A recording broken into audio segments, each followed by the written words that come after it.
Hi, this is Dr. Farina King. I'm an assistant professor of history at Northeastern State University and the director of the Center for Indigenous Community Engagement. And I'm having an episode here with Whitney Arbaugh for our NSU Community Health and Wellbeing Talk and Podcast series.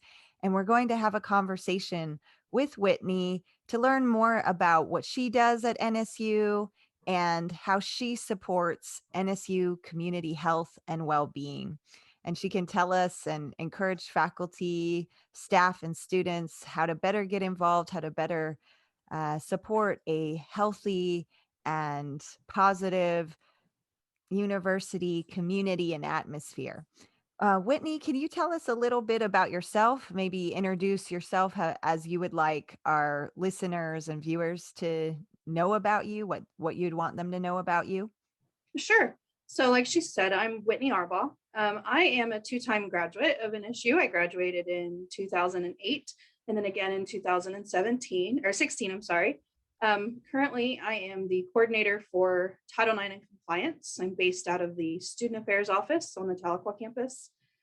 And essentially, my role is to assist, be a resource or a hub of information for faculty, staff, and students as it relates to any of the issues, incidents, or events that might encompass Title IX.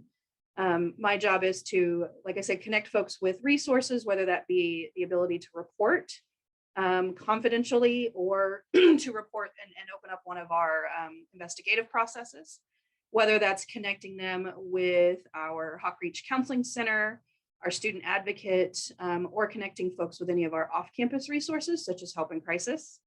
And then just simply to hear folks out. Like I said, a lot of my work is hearing folks out, listening to their story and what they have been through, and just kind of working to make sure that while they are employed here, working here, or a student here and attending classes, that they feel safe and supported. So that's kind of my role in a nutshell. On the other side, I do also have responsibilities for our annual Clery reporting. So it's just our annual campus safety and security report. And then because we have residence halls, we have our annual fire safety report. I just lead the charge in compiling the policies and the statistics for those reports in October of every year. Wow, thank you for, letting us know all these different roles and the work that you do at NSU. What do you recommend for our listeners, viewers, a part of the NSU University community in terms of connecting with you and being aware of all the work that you do, how it relates to our community well-being and wellness? Yeah, so like I said, I'm a hub of information for folks. And so I can be available to anybody, whether it be email, whether it be in person, whether we need to Zoom. And if I need to visit a separate campus, I'm not just for the Tahlequah campus and those that work and attend classes here. I am available to our faculty, staff, and students in Muskogee, in Broken Arrow, and our virtual students. And it's really a reach out to me, and I will connect with you fairly quickly. I don't leave students in the wing at all, or faculty or staff. And so I feel like my work connects to making us that well-being piece. A part of well-being is really that feeling safe. And so that's my first concern with anybody who either I outreach to or reach out to me is, do you feel safe? Do you feel secure where you're at now? And what can I do to assist you in that need? I maintain working relationships with like I said, our Hawk Reach folks, housing and residence life, if we need to involve them in any of the work that we're doing.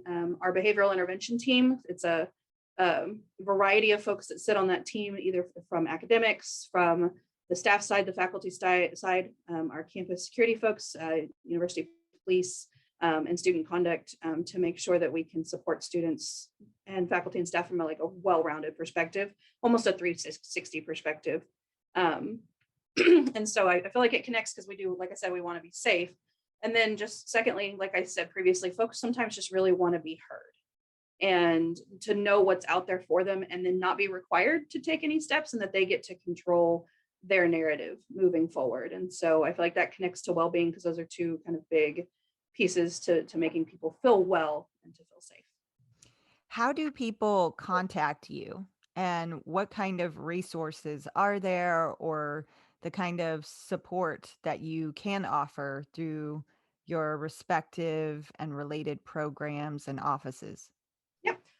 So like I said, email is a good one. We do have a title9@nsuok.edu email. I'm also located in the student affairs office at the Tahlequah campus. The phone number to that office is 918-444-2120. And then, of course, physically located in the administration building on the Tahlequah campus on the second floor.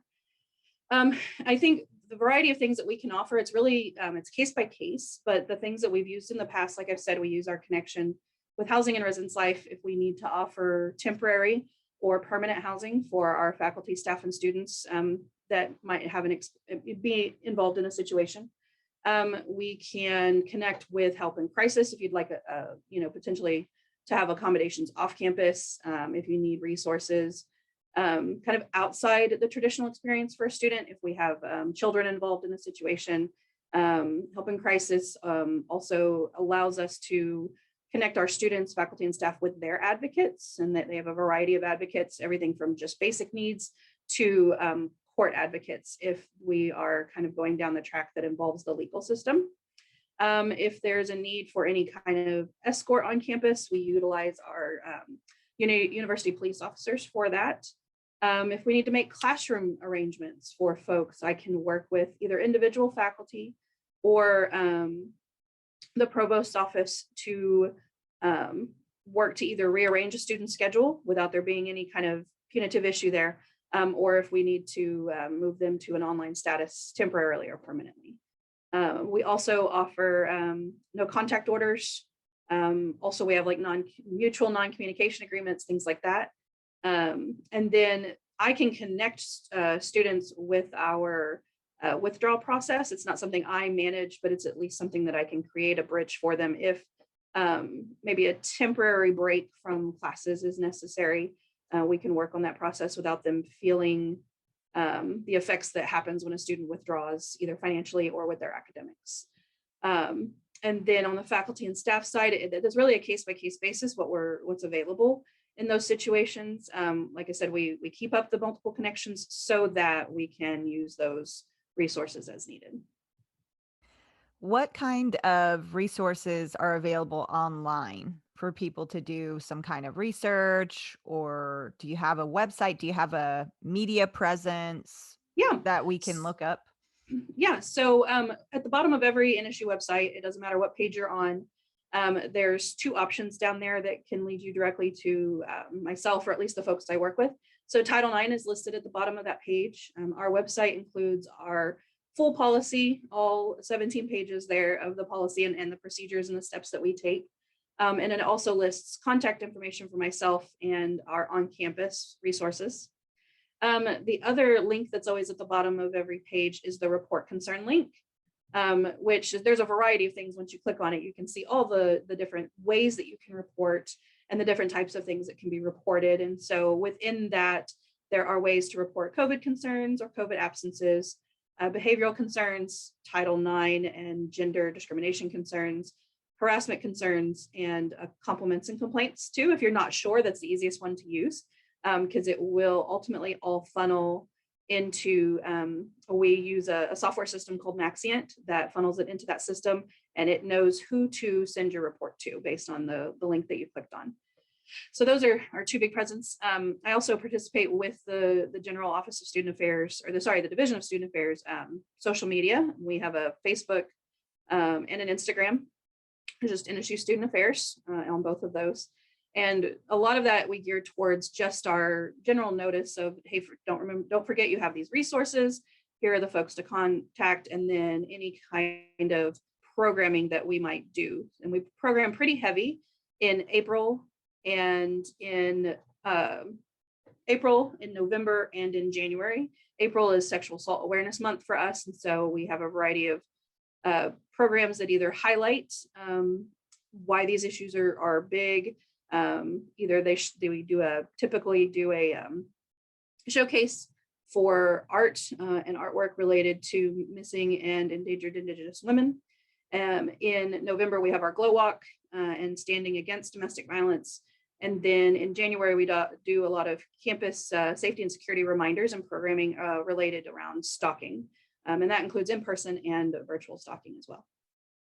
How do people know about those events? Are they usually at a regular time in the week in those months that you brought up? Are there flyers or different aspects? Because those sound great. Those Yeah. sound absolutely wonderful.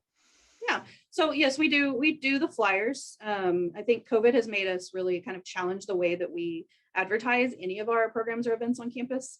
But we do put flyers out. We do send them out to the individual deans of the colleges too, so that they know, as well as our social media and then the NSU emails that go out. Either it's the emails from student engagement about the programs and events that are taking place, and then as well as the Riverhawks Weekly. So we do utilize those resources available to us. And we do, like I said, we keep programming pretty heavy in those months, and we tend to program pretty heavy Mondays through Thursdays. We try to catch people around their lunch breaks. Some things do go into the evening, especially if we have an event for students. The art show, because it moves around to different campuses every year.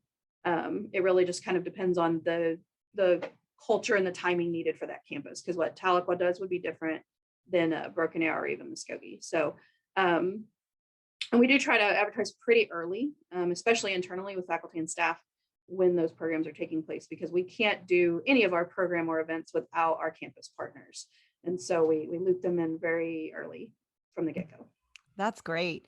I also was wondering, you've mentioned how COVID-19 and the pandemic has already changed things. It has for everyone.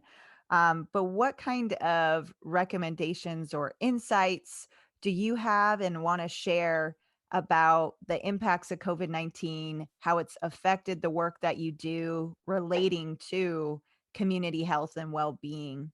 Or any, experiences you've had or suggestions of navigating that, because that's been a key part of the initiative with this very talk and podcast series and collective that's formed is the response and seeking to heal and the self-care needed during an ongoing pandemic, even with hope at the light at the end of the tunnel, as we're persevering through this time. But it sounds like you've already referred to the pandemic, but could you elaborate more on that? Yeah, sure. So we kind of, in my role with Title IX, we had a unique experience during this pandemic. Obviously, the working from home piece kind of really cut out all the extra that we are able to do outside of sitting at our desk and working. Our contact with students was pretty limited, and we had to kind of really think on that piece. But also, the pandemics in the U.S. and even in Oklahoma really kind of hit end of March. Well, by May, the Department of Education issued new guidance for Title IX and gave us 100 days to work through thousands of pages of new guidance.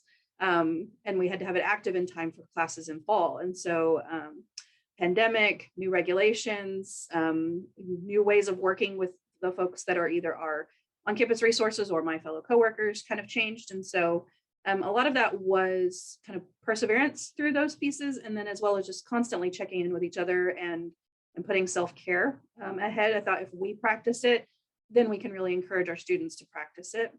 And so as far as changes made, I think that it is just the methods in which I outreach to students and that I connect with them.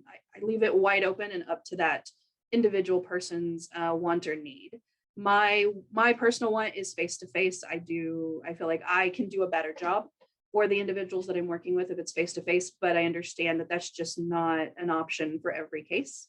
And so we were able to work with IT to make sure that our Zoom connections were safe and secure, so that when someone was reporting on these kinds of events that might occur, that they felt safe and secure, and that we wouldn't hopefully have a technology issue. So that was the first thing we did to make sure we did have a technical path for that. And then secondly was just kind of the beefing up our web presence, making sure that our reports were more than friendly and that they were on their game as far as being accessible to all individuals. And that the information that we were asking for didn't cause any kind of re-trauma for someone who might be reporting. We really tried to limit the amount of information we were asking and how detailed we were. We wanted to just for it to be that first point of contact, and then we can individualize it. And then once we opened in August and we had students back on campus, we had faculty and staff back on campus to whatever capacity, we really individualized our approach instead of trying to make it a blank campus approach where first year students were approached in a variety of methods. So we could reach them in Welcome Week, we could reach them in their strategies classes, or we could reach them in student organizations. And that went for new freshmen, our concurrent enrolled students, our new graduate students. We were attending as many orientations as possible, just to make sure, even if there were a couple, I had 5 minutes just to remind or inform folks of our general kind of student affairs resources, not just Title IX, and that we were available for them in that capacity. And so we've just kind of all taken on that kind of approach in our work. It wasn't just unique to Title IX, was to attend as many sessions, orientation, meetings, whether they were virtual or face-to-face, and just to have a presence really. And then really working through our individual connections with students as we met students, or we had student leaders on campus, whether it was through NSGA, Greek Life, our student athletes, students who were, in leadership roles in student organizations and things like that. So that's really been our approach, is that more is necessary. We just have to do it differently. Hmm. And I really appreciate you meeting with me today. There's so much that we could talk about, but we do try to keep these conversations brief and nuts and bolts pretty much. And something that came to my mind was how some students and individuals, they can feel really hesitant, scared, a lot of anxiety about reporting Mhm. because reporting has that sense of, uh-oh, I'm getting someone in trouble or tattletale even, or they want to hold it in, as you said, a lot of trauma related experiences or efforts, or just what they're going through, right? Happenings. And I wonder, the best way to ask this, I think, at this time is if you had a message to the NSU community, because this is at the heart of that health and well-being, why people do report, why are there these processes, why is there Title IX? We didn't even really address what Title IX is, and I think a lot of people don't even understand it. They don't even know what that means, you Mhm. know? So what would you want people to know from your experience, from the work you do about Title IX and the related programs and reporting, to help to support the kind of environment, safety that you talked about that is so important and necessary for a community health and well-being? Yeah, so I think so two parts on the reporting piece and then what kind of Title IX is. I think when we hear that, like you said, when we hear the word reporting, we're getting someone in trouble. When I hear the word reporting, I mean that you are able to speak your story, speak your truth, and know what options are available to you and not fear any kind of repercussions or retaliation for that. And so we use the term reporting, but in reality, we're talking about a conversation with folks. And yes, there are individuals on campus who are mandatory reporters, and that just means they have to report it up. So when you do speak to a faculty member or a staff member or a coach or a supervisor on campus, their job is simply to report it up. There's no action that needs to be taken. And then in my role, it's what would you like to do? That's kind of one of the beautiful things that came out of the new Title IX regulations that we got in May of 2020 and were active in August, is that the person reporting or speaking in general really gets to decide where their story goes. And so I hope that with the new regulations and kind of our new approach to these kinds of situations is that just because we're having a conversation and we talk about reporting, that it's not taken in the way that we have to take steps. We really do let individuals take control of the situation. And then as far as knowing kind of what Title IX is and what we cover, in its basic form, we're talking about harassment on the basis of sex, right? And we all have a variety of definitions and opinions on what that means. And so NSU's perspective, and as well as our regents, our Russo regents, is that we just don't tolerate harassment on any level for any person that is a part of our community, regardless of any of the additional titles and any kind of word that's tacked on to anybody besides their name. We would like to be able to address those situations as we need it. And so we have Title IX. Yes, it does cover harassment on the basis or discrimination on the basis of sex. And that could mean things such as sexual assault, domestic violence, dating violence, and harassment and stalking. But we will also address issues that things where your gender expression or gender identity might come into play, where race, religion, age, ability or disability might come into play. And so we don't limit ourselves. And that's kind of why my position has been able to be kind of that hub. Even though it is listed under Title IX, we can still connect folks with those resources. But I would like for people to know that it's not just those 4 things. We can cover a multitude of things under Title IX too. Great, thank you. I also want to emphasize that your work in Title IX is for our whole university. I think sometimes we can, as faculty at least, that's, my position in relation to the university, is sometimes we can think, oh, this is for students, Mhm. where do faculty and staff go?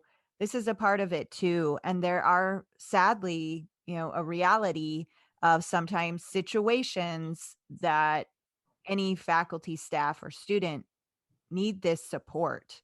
And it's been great to hear about the programs. And also, I remember there was an email that went out where people could test and see how vulnerable they were online in terms of stalking, if their security Mhm. online.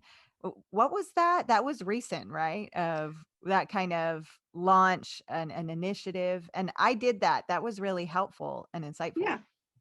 Yeah, so that was working in partnership with our violence prevention grant and the coordinator for that, as well as university police. That's, I believe we were in our 2nd year of doing that in what would have been, or maybe it was our 3rd year, but it's just a small kind of, there's no tabling, it's an email, it's a social media post, it's a reminder where we just try to individualize that approach and really let people know how they're secure. And so it's kind of a big one. It's grown every year for us. Hopefully it'll continue to grow because in reality, security, safety, and stalking issues related to the online world are a reality for all of us and for our campus. And so real happy to know that folks are utilizing that to see what they could do to better protect themselves. And that also relates, to identity theft Mhm. and a lot of interconnected issues that are becoming more serious, right, every year, especially during the pandemic when there were different kinds of scams and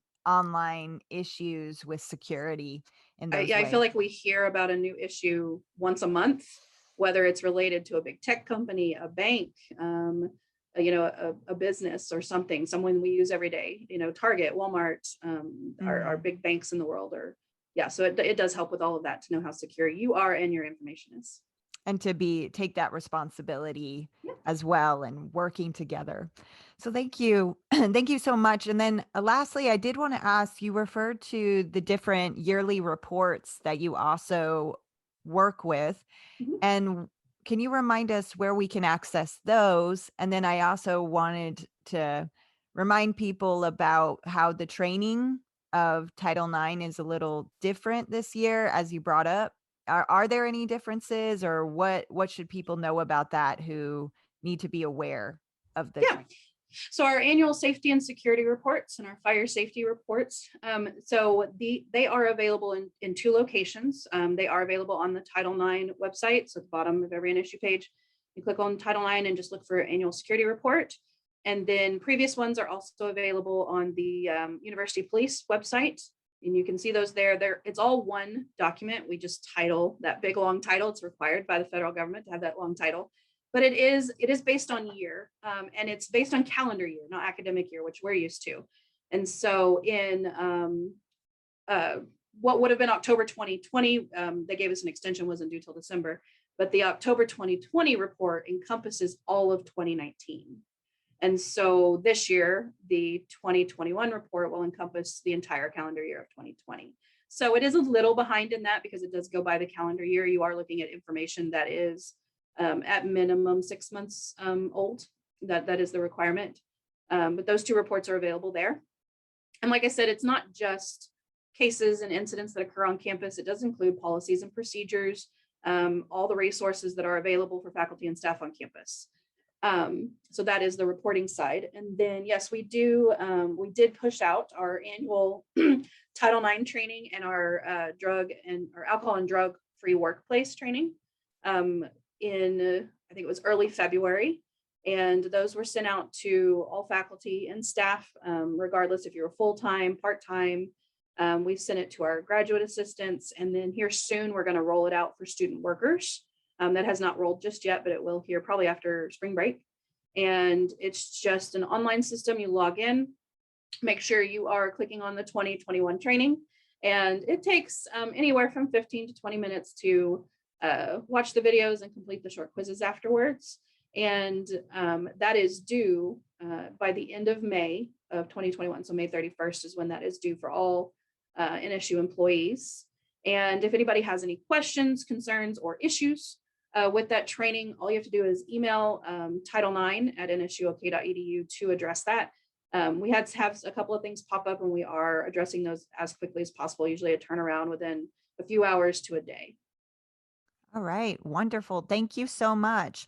And then again, I will be looking out for announcements about the kind of programs, activities, events that you have, so we can also share that through our social media, encourage people to participate in those great events that support our community health and well-being. Thank you, Whitney, for joining us. We appreciate all you do, and I Thank you hope for having me. you take care. Thank you.